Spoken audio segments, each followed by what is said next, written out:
Florentino পেরেজের press conference শুনে এটাই মনে হচ্ছে যে আর্লিয়ান চুয়ামেনি বাড়িটা ফেদেরিকো ভালভার্দের মাথায় মারলেও মাথায় সমস্যা হয়েছে আমাদের প্রেসিডেন্ট পেরেজের। কথাটা আমি এই জন্যই বললাম কারণ রিসেন্টলি প্রেস কনফারেন্সে সে অনেকগুলো কথা বলেছে, যার মধ্যে অধিকাংশ কথাই সে সলিড বলেছে, কিন্তু কিছু কিছু কথা সে এড়িয়ে যাওয়ার ট্রাই করেছে। মানে গ্রাম বাংলায় বলে না যে শাক দিয়ে মাছ ঢাকা, সেটা করার ট্রাই করেছে। তো চলুন কি কি সেই কথা সেটা নিয়ে একটু আলোচনা করা যায়। প্রথমে যে বিষয়টা সে বলেছে সেটা হচ্ছে, যারা আমার পদত্যাগের কথা শোনার জন্য এখানে এসেছো তাদেরকে আমি সরি বলতেছি, আমি পদত্যাগ করব না। তার পাশাপাশি সে বলেছে ক্লাব ইতিহাসে আমার চাইতে সফল কেউ নেই, পুরো বিশ্বে কেউ নেই। তার পাশাপাশি সে এটাও বলেছে যে পুরো ফ্যান বেস আমাকে পছন্দ করে এবং আমাকে ভালোবাসে। তার পাশাপাশি সে এটাও বলেছে আমি একমাত্র প্রেসিডেন্ট যে কিনা ক্লাবের ইতিহাসে সবচেয়ে বেশি ট্রফি জিতেছি, 76 ট্রফি। তো যারা ভাবতেছেন যে 76টা ট্রফি কিভাবে, তাদের বলি যে এখানে রিয়াল মাদ্রিদের শুধু ফুটবলের ট্রফিকেই কাউন্ট করা হয়নি, কাউন্ট করা হয়েছে সমস্ত ট্রফিকে, এবং তার মধ্যে পরে ভলিবল, বাস্কেটবল বা প্রমিলা বা মেয়েদের দল সব মিলিয়ে।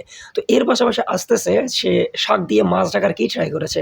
তার মধ্যে উল্লেখযোগ্য হচ্ছে প্লেয়ারদের ফাইট। প্লেয়ারদের ফাইটের বিষয়ে সে বলেছে যে প্রতি বছরে এরকম 2-3টে করে ফাইট হয়, এই ফাইটগুলো ভিতরে শেষ হয়ে যায় কিন্তু মিডিয়াতে লিক হয় না। এইবার কে লিক করেছে সেটাও আমরা জানি, এবং কিভাবে লিক করেছে বা কি জন্য লিক করেছে সেটাও আমরা জানি। এর বিরুদ্ধে আমরা ব্যবস্থা নিব। সেই প্লেয়ারটা হচ্ছে যে সামনের সিজনে ক্লাব ছাড়বে। তো এখানে সামনের সিজনে কে কে ক্লাব ছাড়বে তার মধ্যে উল্লেখযোগ্য হচ্ছে ড্যানি সাবায়স এবং আমাদের ক্যাপ্টেন ড্যানি কারভাখাল। এই দুজনের দিকে একটু আঙুল তুলতেছে বা ইনডিরেক্টলি তাদেরকেই বোঝানো হচ্ছে। এর পাশাপাশি যে বিষয়টা সবচেয়ে বেশি ফ্যানদেরকে হার্ট করেছে সেটা হচ্ছে সে বলতেছে রিয়াল মাদ্রিদের সলিড ফ্যান বেস কখনো রিয়াল মাদ্রিদের প্লেয়ারদেরকে বু করে না। মানে ভাই, ক্রিস্টিয়ানো রোনালদো মানে রিয়াল মাদ্রিদের ইতিহাসে সবচেয়ে সেরা খেলোয়াড়, ক্রিস্টিয়ানো রোনালদোকে পর্যন্ত বু করা হয়েছে। আর এখানে ভিনিসিয়াস জুনিয়র, কিলিয়ান এমবাপে, এদেরকে কেন বু করা হবে না?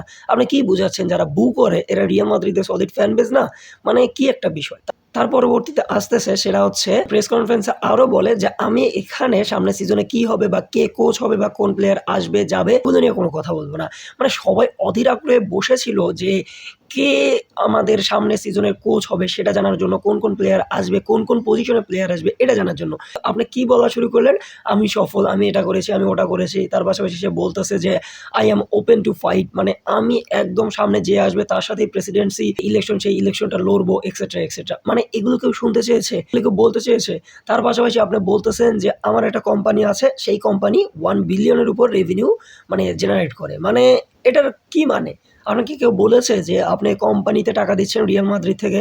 এটা কেউ বলেছে? এটা তো কেউ বলেনি। যদি বলে থাকে সেটা আলাদা বিষয়। যেটা বলতেছে সবচেয়ে বেশি সেটা হচ্ছে ট্রফিলেস। কেন ট্রফিলেস গেলেন? কিভাবে ট্রফিলেস সিজনটাকে এড়িয়ে সামনের সিজনে আপনার ট্রফি জিতবেন? এগুলো নিয়ে কথা বলা উচিত ছিল। এগুলো নিয়ে কেন কথা বললেন না? তার পাশাপাশি বললেন নিগ্রেরা কেস নিয়ে, যে নিগ্রেরা কেস সবচেয়ে বড় স্ক্যান্ডেল, নিগ্রেরা এটা, নিগ্রেরা ওটা। ভাই ওটা পাস্ট, এবং আপনার কাছে যদি ভ্যালিড এভিডেন্স থাকে তাহলে আপনি কাউন্টার দেন। আপনি বলতেছেন যে আপনি ইউএফার কাছে এটা নিয়ে আপিল করবেন, কিন্তু কখন? এটা কিন্তু কেস চলতেছে, যতক্ষণ না পর্যন্ত এটার কেস প্রমাণ হয় ততক্ষণ পর্যন্ত তাদেরকে গিলটি বলা যাবে না। যদিও জানি যে ওই টাইমে কতটা দুর্নীতি হয়েছে, কিংবা রিয়াল মাদ্রিদের সমস্ত ফ্যান বেস জানে যে কেন রিয়াল মাদ্রিদ ওই টার্মে লা লিগা খুব কম জিতেছে চ্যাম্পিয়ন্স লিগের তুলনায়, কিন্তু কথা হচ্ছে এখন পর্যন্ত প্রমাণ হয়নি। এবং এর কারণে আমি এই 2 দিনে যেটা দেখলাম সেটা হচ্ছে বার্সেলোনা বোর্ড একটা মিটিং ডেকেছে এবং সেই মিটিংয়ে তারা লিগ্যাল অ্যাকশন নেওয়ার ট্রাই করতেছে। তো বোঝাই যাচ্ছে যে বর্তমানে ফ্লোরেন্তিনো পেরেজ, আমাদের যে দাদু পেরেজ, কতটা ফ্রাস্ট্রেশনে রয়েছে, এবং এগুলো কাটানোর জন্যই সে এটা বলেছে। এর পাশাপাশি সে বলেছে প্রতিটা মিডিয়া সেলকে নাম ধরে ডেকে ডেকে তাদেরকে পুরোপুরি ধুয়ে দিয়েছে। এটাকে আমি অ্যাপ্রিসিয়েট করি। মিডিয়াতে যে পরিমাণ ফলস নিউজ ছড়ানো হয় সেটাকে কমানোর জন্য এইরকম ধাঁধানি দেওয়া উচিত।